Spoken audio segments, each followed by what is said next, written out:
ברוכים וברוכים. ללא ספק, ההמצאה הגדולה ביותר בהלכות שבת שיש לנו בדורנו זה השעון שבת. למעלה לפני 50 שנה, לפחות אפילו 60 שנה כבר, רבותיי.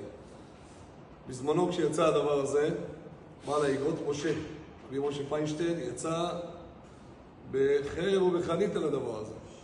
אמר אם כן, יהיה אפשר לפי הדבר הזה להפעיל מפעלים שלמים. עוד עכשיו רבותיי, צודק? יש עכשיו איזה בעל מפעל, יש לו שעון השבת, הוא מכוון אותם. מכונות עובדות בלי סוף. אני נגעתי במשהו, אני עשיתי משהו, לא עשיתי כלום. כיוונתי אותם, מהלך השבת, נותן לו פעולה, הוא מתחיל לייצר. האם הדבר הזה מותר? לכאורה מה עשיתי? לא עשיתי כלום.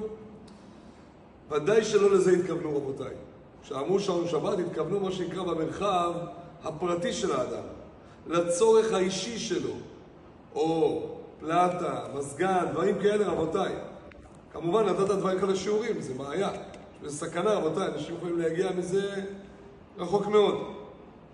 אז ודאי שלהתכוונו רבותיי לדברים, המחיה הפרטית של האדם, בדלת המותר, שהוא לא יכול להתקיים בלעדיהם. אי אפשר לעשות את השבת רבותיי בלי אור. מפורש רבותיי בפוסקים, סימן רש עין ג' בסופו,